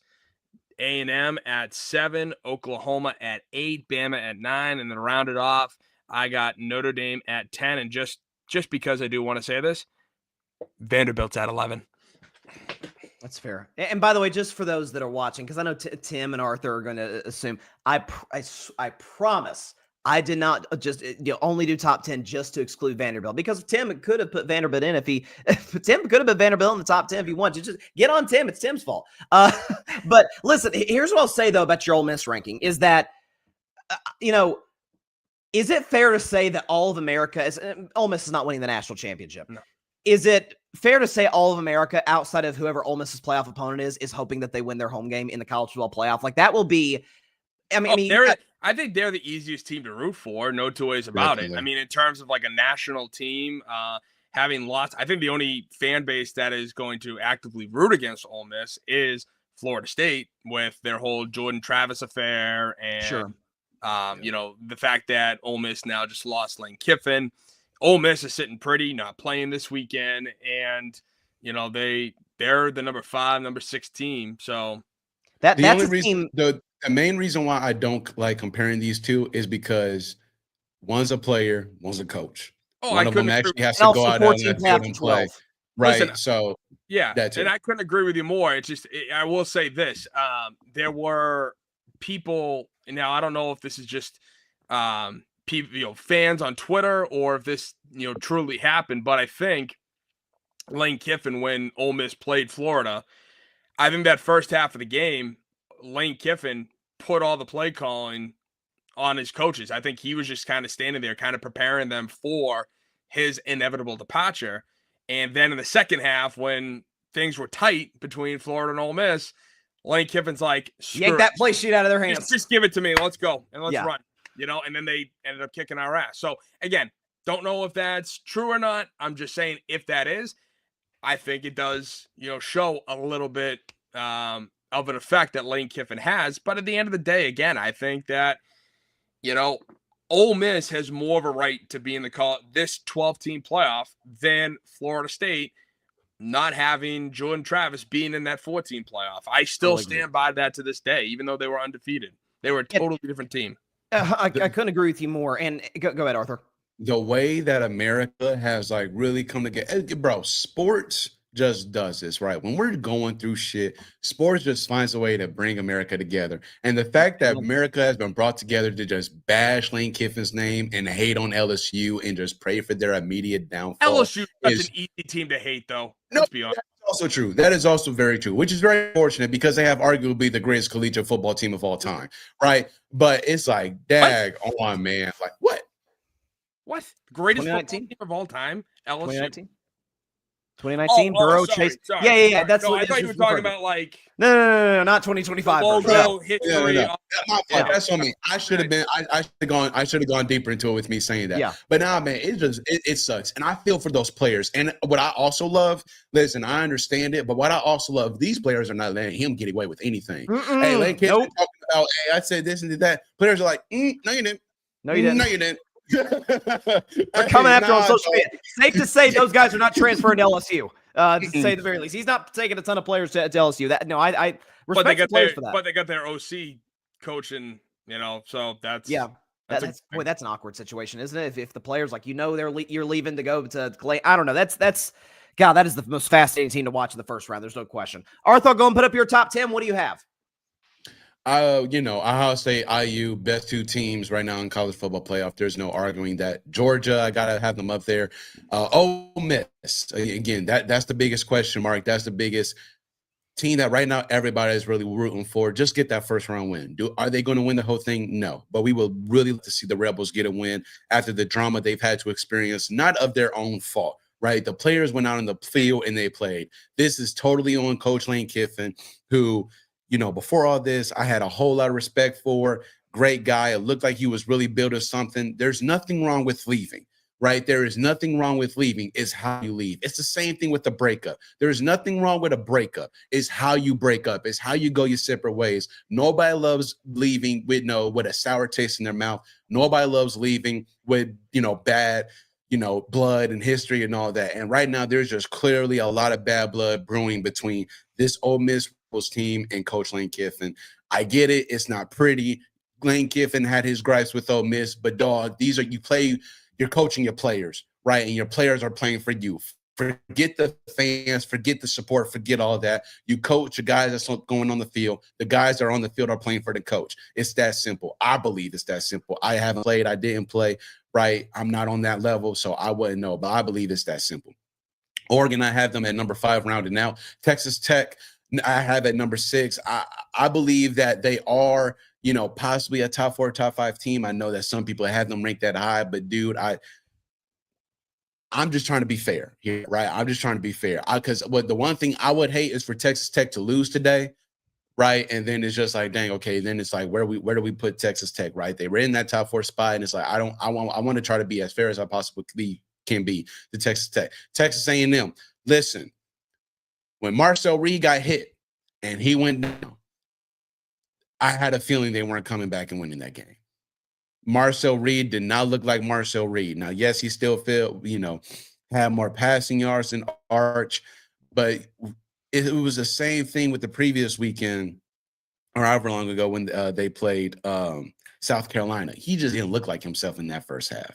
And, man, when you go down with the type of hit that he went down with, it's just like it didn't look good. It really didn't look good. And for me, I would have been like, listen, man, I understand we really want to win this game. It's our rival. It's the Texas Longhorns. It's Arch Manning. But, dog, we have playoff aspirations. We want to win a national championship. We're going to let you just this one now. Right? We don't make the SEC championship. Oh, well. The most important thing right now is us winning a national championship. That's what I would have done with Marcel Reed. I wouldn't have had him play the rest of that game. I have Oklahoma at number 8. I have Alabama at number 9. And I have biggest question mark of this top 10 probably is Notre Dame at number 10. I felt very confident as having as a top 10 team. Right, number 9, Alabama. I believe also another one right there to where it's like, dang, if y'all lose, again, playoff implications may not be that bad, but it's still a thing of where it's like, if I'm Alabama, I'm going out and I'm saying, forget the committee. I'm not going to put this in the committee's hands. If we win, if we lose, no, we're going to go out here and we're going to beat the Georgia Bulldogs in this SEC championship game. When you were talking about Texas A&M and Marcel Reed, I couldn't help but think and we could do this with just about all of these teams, how close A&M was to missing the play. If you talk about week 2 against Notre Dame, when Tim has brought up all season, they got some officiating breaks on their side. And then the South Carolina come back. If they lose to South Carolina, they're done. Like if they lose to South Carolina and Texas to end the season, they're out. Like now Miami versus Notre Dame's not even a question. There have been too many close calls to where it's like I'm not as confident in this A&M team. Like that again. That South Carolina game, dog. Bro, come on, man. Like that was bad. Like that was real bad. And Marcel Reed has been playing very well all season. There are just times, Brennan, when you have this game early on in the season. You don't have this game late, right? Yep. You did against Texas, man. He also was hurt, right? But you have those type of injuries, and you hope to have that stuff early on in the season because it's too late in the season to where these things matter, right? It's more than just about situational football. Everything matters. Ohio State was going with it. That's why Cardinal Tate was out. That's why Jeremiah Smith was out. Health is important. Health wins, dog. Defense wins championships. Great teams win championships. Yada, yada, yada. Health wins championships, man. The healthiest team, 99.99999% of the time wins. That's just the reality of the situation. And again, if you remember, Texas A&M kind of fell apart at the end of last year too. Like I remember going into week 13, I think it was, they had a shot to make the SEC championship game. Then they lost to Auburn. Then they lost to Texas. And all of a sudden their season's over. So like they have a little bit of a history of kind of limping to the finish line, so to speak. But I agree with you. Any chance they have is going to hinge on the health of Marcel Reed. There's no all question. I can say is shout out to the SEC shorts where they have one of their characters with the maroon T-shirt on that says "Battered Aggie Syndrome." That's the thing about Texas A&M. I mean, come on, it's already a foregone conclusion, kind of. You know what I mean? I mean, they're going to have, in all likelihood, a home field advantage, which is huge for them at Kyle Field. That's one of the craziest environments in college football. It's going to help them a ton. Like, I think if it were to end today, it would be them versus Oklahoma, which wouldn't that be hilarious? Former Big 12 teams in the SEC playing in the playoff. Like, the landscape has changed in this sport, to say the very least. I'll go and put it in my top 10 list right here. Again, it's not that dissimilar from the rest of the guys on here. I've got Ohio State number 1, Indiana number 2, or Georgia number 3. I've liked Oregon all season. I think they're well coached. Dan Ling's outstanding. I think Oregon can win a national championship. Texas Tech's at number 5. Again, they've dominated the competition. Let's see what they do today against BYU. Obviously, if they win, they'll not only be in, but they'll almost certainly be a top 4 seed in the playoff. Ole Miss is at 6. Again, the loss of Lane Kiffin, but I love what Trinidad Chambliss has done at quarterback. The fact that these teams, there's kind of these players, there's kind of going to be an opportunity for them to kind of rally around each other, like every man, for one another type of situation. And I think Ole Miss is kind of going to be the darling of the college football playoff. Again, I just talked about A&M. There were a lot of close calls for them this season. Fortunately for them, they're probably grateful that they did not make the SEC championship game. They're like, hey, we're good. We need a week off. We need a few weeks to kind of recharge, recalibrate Mike Elko and see what we got to do. Oklahoma's at number 8. Listen, that is one of the best defenses in college football, and I pity whoever has to play them in the first round. It's probably going to end up being A&M. Notre Dame at number 9. Again, I'm in the minority that thinks Notre Dame's just better than Miami and better than Alabama. Alabama, I know the close game against Auburn. A lot of folks are like, yeah, weird things happen. I've said it all year. Weird things happen at Auburn when the Iron Bowl concludes there every other year. I get that. At the same time, Notre Dame, winners of 10 straight. Jeremiah Love, one of the 3 or 4 best players in all of college football. CJ Carr, as Tim brought up earlier, has gotten better and better over the course of the season. And I'm sorry, I do give them and I know it's obviously not the same team as last year, but obviously it's the same coach. I do give them some leeway of the fact that they were the national championship runner-up. I mean, that stuff matters to me. What does your playoff history tell you? Ty Simpson wasn't great in the month of November. Had some kind of hiccups here and there against Oklahoma. So that's what I got as far as my top 10. But what we do know for sure, and then I'll move to the Vol View. What we do know for sure, and I'm sure to your chagrin, Tim, Tulane's pretty much in. Tulane is in the college football playoff because it's – and that's God's tough. I don't like it. I know I don't like it. I don't like it. Okay. I'm sorry. I don't. Virginia, I'm happy for y'all if y'all win. I don't like it. I really don't. I think it's 80. Dog, come on, man. Just come on. As Tim said, listen, I love March Madness because of Cinderella stories. I really, really do. Right now, listen, the biggest Cinderella story that I would be perfectly okay with is Diego Pavia and the Vanderbilt Commodores. But they have played their way to that. They've played their way to that. The Virginia Cavaliers, no. I'm sorry, no. Tulane, hey, listen, the second the head coach said, hey, a lot of stuff got to be going on for us to be talked about that. I would have been like, you know what? Nah, sorry, we're not doing this conference championship stuff. We as the committee, we apologize to college football fans. And no, it is unequivocally going to be the top 12 teams that we believe deserve to be in there. The college, the conference championship game. No, it don't matter that much. We're probably going to just have to just do away with it and say, hey, just get to top 12. I'm just kidding. We're not going to do away with conference. But come on, man. 3 Big Ten teams. So not even Texas Tech you think should get in, Tim? Texas Tech's good. I mean, like I have no issue with them being in. If you play your way to it, that's how I look at it. Texas Tech, the one exception. Sure. But ultimately, yeah, this is the problem. Ultimately, this is the problem with college football. It's basically the SEC versus the Big Ten. I'm sorry. Yes. That is just straight facts. And I get people want to be like, ESPN and the SEC are in bed, and that's why they're at the SEC championship and not the Indianapolis for the Big Ten championship, even though it's 1 and 2. I get it. But at the same time, if you are honest with yourself, if you are not a fan of one of the top Big Ten schools or basically any SEC school, and you're a fan of every other school or whatever, be honest with yourself. Who are the best teams in college football? They come from the South and they come from the Big Ten. That's it, with one exception. And that right now is Texas Tech.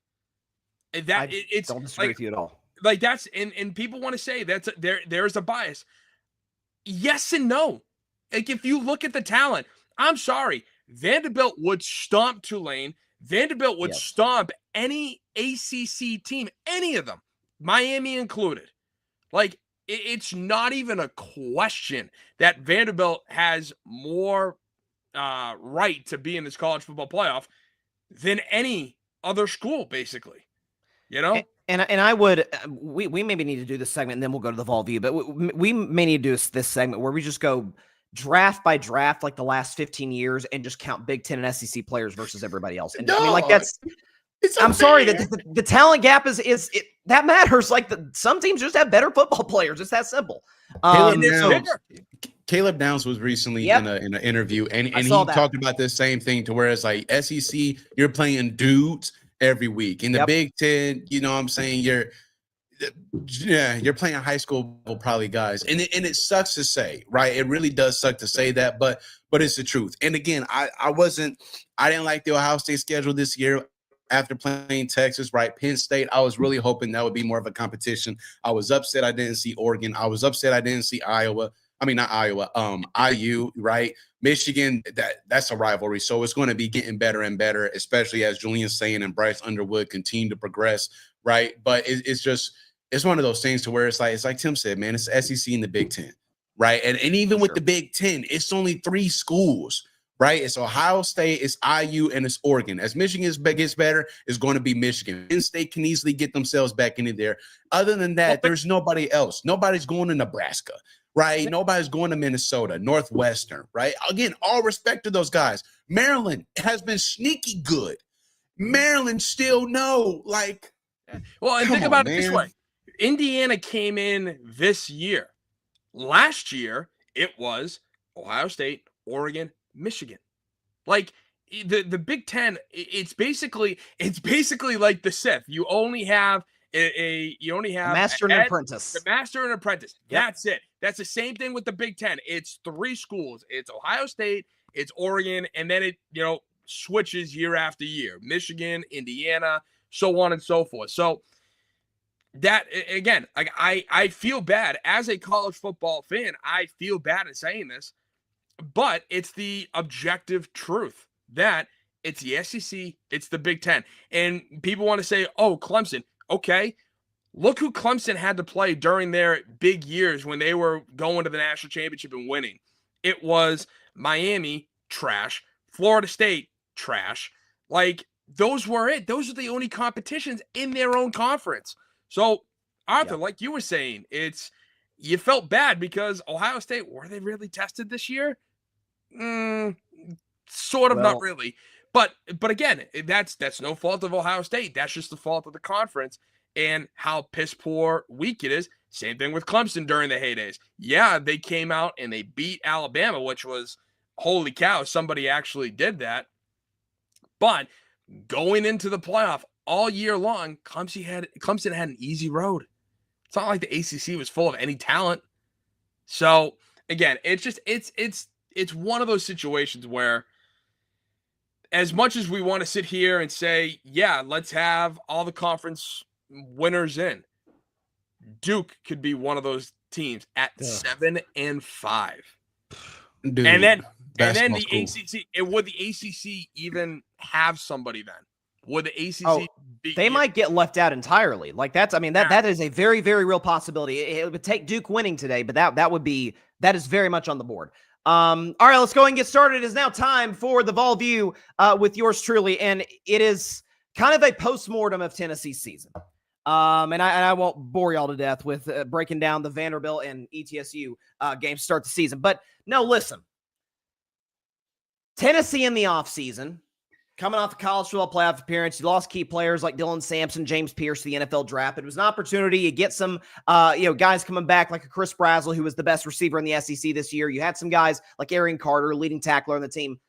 The question for Tennessee was going to be quarterback. And after Nico Iamaleava transferred and you bring in Joey Aguilar, you basically traded quarterbacks. Joey Aguilar steps in, by and large, was pretty solid. Played extremely well against Georgia. Rough game against Bama. Rough game against Oklahoma. Rough game against Vanderbilt. So we could have easily gone 9-3 if if Max Gilbert makes a kick against Georgia, maybe the whole season changes. Who knows? But that's how college football works sometimes. For Tennessee, though, as far as he finished 8-4, got an opportunity. Matter of fact, I'll actually bring Tim in for just a second. Because what did Steve Spurrier say about Tennessee? You can't spell citrus without UT. Thank you, Tim. And I think that's probably going to be the case this year. Tennessee's probably going to be the Cheez at Citrus Bowl for the second time in 3 years. And that's a very tough thing for me to say. But you know what? You can win that, go 9-4, and it's basically a repeat of 2023, right? You beat the teams you're supposed to, lost the teams you're supposed to, and then you go into the next year with more optimism that Josh Heupel can turn this thing around, because I believe that he can. Any Tennessee Vols fans that are calling for changes are correct, just not with the head coach. All right, the offensive coordinator, Joey Halzle, get him out of here. I did not like his play calling. I thought that the moment where I turned on Joey Halzle was, 3rd down and goal. What was it? 9 seconds left into the first half against Bama. You're at the 1-yard line. No timeouts, right? No timeouts, 3rd and goal. You're obviously throwing the football. This is not going to be a run play. If you get stopped, the clock runs out. Neither Chris Brazzell or Braylon Staley, your best two receivers, are on the field. Mistake number 1. Mistake number 2, you go play action. So now the play has an opportunity to get stuff in the backfield for a sack. Mistake number 3, you decide to draw up a play from Miles Kitzelman. Aguilar makes a terrible throw, 100-yard pick six the other way, and that's all she wrote for the Iron Bowl. So then you have that. And Tim Banks, who I have defended at every turn this year, defensive coordinator for Tennessee. I think by and large, he's done a great job at the university. I know Vanderbilt's got a great offense. You cannot give up 570 yards of offense to the Vanderbilt Commodores at home. That cannot happen. If you look at those running lanes that Vanderbilt's creating, I could have run through those. All right, I'm a 5'7" white boy. Okay, I got no chance of doing anything special in college football. Maybe could have done something with that Vanderbilt offense against Tennessee's defense, wide open holes to run through. So I think Tim Banks has got to go a defensive coordinator. Joey Halzle's got to go offensive coordinator. But there's reason for optimism. Tennessee just had the number 7 recruiting class in America. As I just talked about earlier when I was defending my program against these haters, talk about the Vanderbilt's taking over the state. Tennessee landed, I think it was 14 3-star recruits, 13 3-star recruits, 11 4-star recruits, and 3 5-star recruits. Number 7 class in the nation. This was Josh Heupel saying, hey, allow me to reintroduce myself. Tennessee's not going anywhere. This was you can't even call it a successful year or a disappointing year. It was just kind of, okay, Tennessee did about what we kind of thought that they would do coming into the season. As a matter of fact, some folks thought Tennessee would finish in the bottom quarter of the SEC, which I thought was insane. Josh Heupel, that's not happening with Josh Heupel. He finished 4-4. The only W you got against a team with a winning record, again, is my boys, ETSU Buccaneers. Outside of that, Tennessee struggled to beat the good teams. Next year, much tougher schedule. Let's go into this offseason. Let's attack the transfer portal. Let's get a great class there. Let's come into 2026 with a lot of momentum, a lot of excitement, and go, hopefully make a push to go to the SEC championship game, which we have not done since 2007. But I'm a Heupel believer. I'm not a believer in his coordinators. I think both of them need to go after the season's over. Love the recruiting class, and I think we need to be aggressive in the portal and make sure we have our quarterback set, not just for next year, but preferably for 2027 as well. That is it for this week's edition of The Vol View. When we come back, Gator City with Tim Barnard, and of course, our picks after this 1 minute break. Don't go anywhere. It is the Saturday Morning Tailgate.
All right, welcome back to the Saturday Morning Tailgate. It is now time for Gator City with Tim Barnard. Tim, go ahead and take it away. So, for those of you who tuned in last week, we had the massive Gator City talking about why this guy, RAD, Scott Strickland, needs to be fired for his complete mishandling of this whole Lane Kiffin new head coach situation, which, again, as I went through last week, he kicked students out of the student section at the O'Connell Center when we played number 1 Tennessee, because it was 2 days before kids were returning from break. And he's like, oh, 900 seats would be smart, right? Wrong. He gaslights you left and right to say that, to say things like, quote, we're going to prioritize students and their attendance at any SEC home game going forward, end quote. Why wasn't that the first, why was that done in the first case, right? He doesn't care about you, the Gator fans. He doesn't care about you, the Gator students. No, all he cares about is the bottom line. All he cares about is making the school more money by screwing over the regular day, everyday fans, by screwing over the students. He doesn't care. And the other thing, too, is he wants to renovate the Swamp, 90,000 seats, and his renovation is to shrink it by 4,000 seats. All in the name of what? Comfort? You can add comfort to the Swamp without shrinking it. And the best part is he allegedly is telling boosters, don't donate to the NIL. Don't give money to our next head coach. Don't give money to our players. Don't do that. No. Put all your donations towards shrinking the Swamp, because by shrinking it, basic economics is going to kick in where there's now fewer seats, which means ticket prices are going to go further up. And he's okay with that, because at the end of the day, the school is going to make money. And as Gator Nation has shown, we have no problem showing up for a 3-8 football team and packing the house, which I love. That's phenomenal. Shows how dedicated we are as Gator Nation. Shows how much in all kinds of weather we all stick together. That's Gator Nation right there for you. So any national media outlet that wants to call Gator Nation toxic is just flat out wrong. But then he goes on and screws this whole Lane Kiffin situation because he's afraid he can't control Lane Kiffin. Now, say what you want about Lane, say what you want about, his departure from Ole Miss, going to LSU, the whole nine. It's just, we've already had our fill with the G5 coach. And I'll talk about John Summerall in just a second. But we've already had our fill with a G5 coach from Louisiana who only lost a handful of games in his 2 years at Tulane. We've already done this story. We've already been here. And now we're going back to it. We're going back to the well that made us 3-8. Are you out of your mind? This was the moment for Gator Nation to get the best of the best in college football right now, which is Lane Kiffin. But no, Scott Strickland has to go on and say that it's Kiffin's erratic communication, where in reality, Scott never wanted Lane Kiffin because he knew he couldn't control him. Because Scott Strickland is all about this button up, he's a suit, and he doesn't understand sports. He doesn't understand how to make a good football team and a winning football team. So I keep covering this up, but Scott Strickland needs to go. Scott Strickland needs to be fired for everything that has gone on. This is basically, if we're going to rewrite the ship, Strickland needs to get out of here. It's that simple. Because even though Strickland wants to claim he's got 12 national championships to say, hey, look, I've won 12 national championships as the AD. Scott, you've only won one. And the 11 came from the fact of head coaches who were hired by the previous AD, Jeremy Foley. So you haven't done anything. And The only reason why we have Todd Golden is in spite of you, because you gave Mike White an extension in Georgia. Thank God for those Georgia Bulldogs, which you'll never hear me say, outside of this situation. But they poached Mike White from us. Mr. Mediocrity, Mike White. He's always a 500 guy. He's never going to advance deep in the NCAA tournament. He's never going to advance deep in the SEC tournament. So they poached him from us, and that's why you had to go out and look for a guy, and you found Todd Golden, which almost turned into a freaking disaster at the start of last year. Which, not to mention the other coaches who were disasters, who did abuse players, and you try to sweep it under the rug. Because that's what you are, Scott. You're a bum. You're a loser who needs to be fired. I'm sorry. It's that simple. Now, to get on the John Summerall train, listen, I have nothing against John Summerall. I do look at his record, and it's very comparable to Billy Napier. Is John Summerall Billy Napier? No, he's not. He's a very different coach, very different personality. And listen, I want John Summerall to succeed here. I truly do. I really do. We just went out. We hired the defensive coordinator from Kentucky. We just hired the offensive coordinator from Georgia Tech. And allegedly, Georgia Tech made a slightly bigger offer to their offensive coordinator to get him to stay in Atlanta. But the power of the Gator brand got him out of Georgia Tech, and he is now part of John Summerall's staff, which is phenomenal. What Georgia Tech has done on offense the last few years has been great. So I'm very excited to see how he can, work with DJ, how he can work with Vernell Brown III, work with Trey Wilson, work with Dallas Wilson. I think we're going to have a really fun offense. And if we can keep Jaden Baugh, oh, man, I'm very excited about this team. I really am, and I hope I don't think it's going to be hard to take a step forward after a 4-8 season, but I think we can. I think we have the talent to. It's just now a matter of getting that talent to work together in a cohesive offense and a cohesive defense.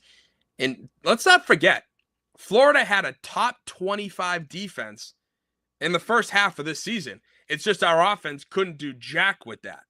So I think it's a real possibility. And like I said, I want John Summerall to succeed. I truly do. I want him to bring us back to Gator glory. I want him to bring us back to, let's start rubbing it in the faces of our opponents. Let's be the villain again. And it's kind of why I want Lane Kiffin, is because he's a great troller. As I said just 15 minutes ago, you can't spell citrus without UT. Just a classic line. Florida State, Free Shoes University. Fantastic. Great troll job by Steve Spurrier back in the day. But I want John Summerall to succeed. And it is very easy as a Gator fan to look at Billy Napier and his time at Louisiana Lafayette and John Summerall at his time at Tulane. Ironically, both from Louisiana, both have similar records, both have gone on to win their conference championships, which John Summerall did last night. And yet, I can't help but be a little bit worried, just because we dipped back into the well, which we shouldn't have. We should have gone out and gotten the big-time guy in Lane Kiffin. We had every opportunity to. It's just that Scott Strickland is too much of a button-up suit where all he cares about is money. All he cares about is destroying the Gator brand, is destroying the Gator legacy, because he doesn't care about you. He doesn't. All he wants is money. And that's it. So Scott Strickland should be fired for cause, by the way, with how he handled this coaching search. And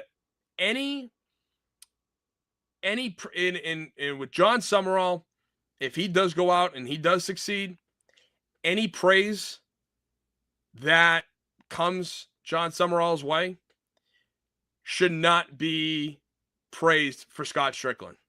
I'm just going to be upfront and honest. I'm on the fire Scott Strickland bandwagon for basically ever. And I will never give him credit for getting John Summerall or any of the like. Because at the end of the day, fire Scott Strickland. That's Gator City for you. We got Conference Championship Sunday. We got our game day picks coming up next. So stay tuned.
Welcome back to the Saturday Morning Tailgate, everybody. Episode 12. We're going to end, as we always do, with our game day picks. And, of course, just as good as it gets, Conference Championship Saturday. So let's just go and get it over with the ACC Championship game because, God. I mean, ACC, fix your tiebreakers. So, I mean, we cannot let a 7-5 Duke team in. Regardless, Tim, who do you got? ACC Championship game. You got the Duke Blue Devils or the Virginia Cavaliers? Well, it's funny because a couple weeks ago, I thought Virginia was going to lose to Duke, and I think this time they are. And part of this is because, they played once before, and Virginia kind of owned them, so Duke's got something to fight back with now. But at the same time, I also want to see chaos. If my team's not in it, I'm a big agent of chaos, and this is what I want to see. See Duke be the ACC champion and see how the College Football Playoff Committee reacts. Tim has made up for his trolling of Tennessee today. He's quoted Yoda and he's quoted the Joker from The Dark Knight. So those are two of my favorite movie franchises ever. So shout out to Tim for that. Arthur, who do you got in this game? You got Duke or you got Virginia? I got Duke, man. I'm the train with you guys. I think Virginia's time has come. And they've played well, they've played good, but the unfortunate part about this is that college football fans who truly want to see the best product out there, we're not going to enjoy this either. Anyways, but I gotta have Duke. I'm gonna go with Duke. I'm just glad that the game starts at the same time as Ohio State, Indiana, because the only people watching this game are ACC homers, Virginia fans, and Duke fans, and that is it. I mean, are we even going to go like split screen on like multi-view on YouTube TV? No. Like, I mean, honestly, are we like we're all watching Ohio State, Indiana? If we do go split screen, the volume is going to be on Ohio State, Indiana. Yeah, even for Gus Johnson, Tim.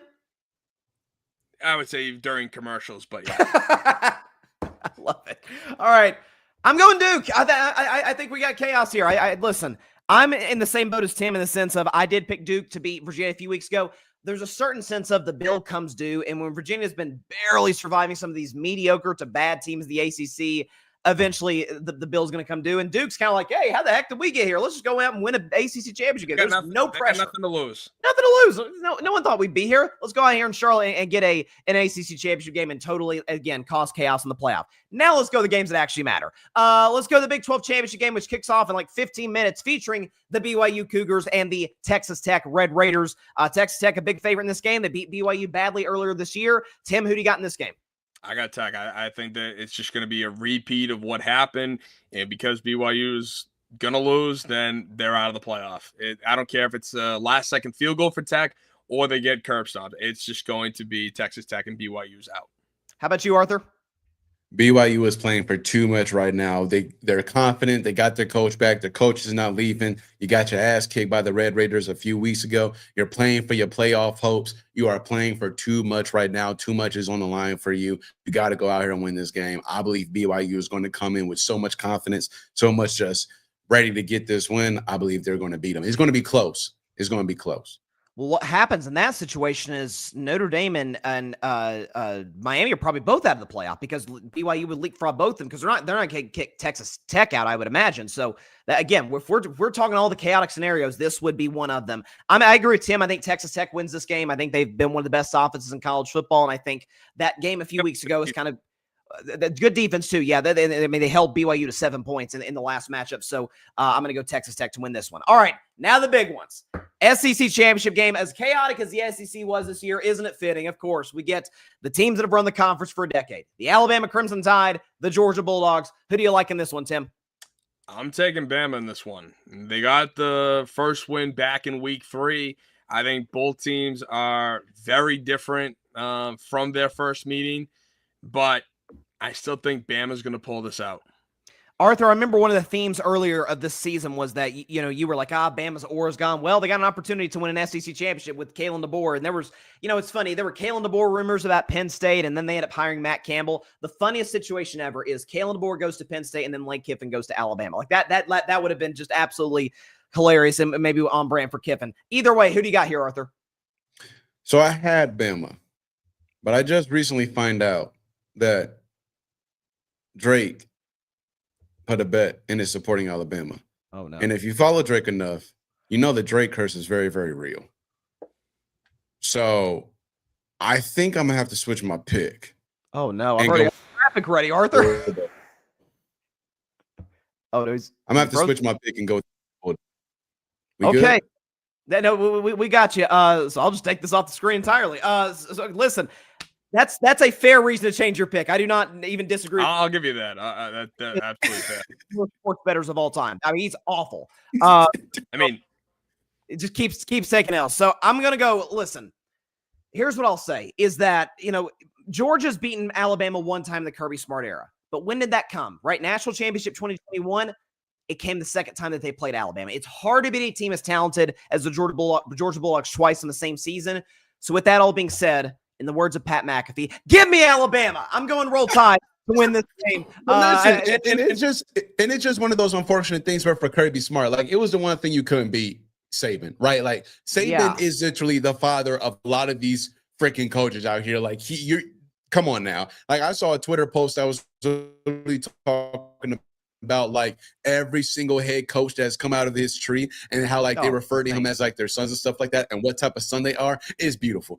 But it's just something now where it's like, damn, okay, you couldn't be Saban, but now you can't be Alabama. That has to leave a sour taste in your mouth, though. You have to beat them at some point. You have to. And today is the day. Today is the day to go back out there and show us like, listen, we are the premier team. I'm the best coach in the SEC. I'll say this. Bryson and I, we have the rooting interest as a lesser of two evils. Oh, yeah. And Georgia Bulldog is the greater evil than Alabama. So that's why we're taking Alabama. For Tim, for Tim, it is. For Alabama, it's for me. Yeah, for sure. Well, okay, but Georgia and Tennessee were in the same division. So yeah, but I understand Tennessee Bama is a whole different ballgame as far as rivalry. Yeah. But yeah, all right, fine. At least from my rooting interest, it is the lesser of two evils. Either way, I'm not picking Bama to win the national championship. That's the main thing that matters. But they'll listen. A lot of maybe not apologies. Yeah, some apologies will have to go to Kalen DeBoer, right? If they win, it's like people are calling for your job, and now you win the toughest conference in the land. That would be pretty impressive. But yeah, so we got Tim switches pick because of Drake. Valid reason, by the way. Arthur, my bad. Arthur switched a pick because of Drake. Tim and I are going with the Crimson Tide. All right, finally, we get a classic. Number 1 versus number 2. This is as good as it gets for a Big Ten championship. The number 2 ranked team in the nation, the Indiana Hoosiers. The number 1 ranked team in the nation, Arthur's defending national champion, Ohio State Buckeyes. Tim, who do you got in the Big Ten title game? Number 1 versus number 2. As much as I would love to take Indiana, especially because they had a tougher strength of schedule than Ohio State, I think that Penn State game showed me a little bit more than I would have liked. So that's why I'm going Buckeyes. Okay. All right. Well, do I mean to ask Arthur? Come on, man. You already know what time it is. It's IU time, baby. There's no question about it. This is going to be a defensive battle. The line being at 4, I think is perfect. I actually predicted this game on my show.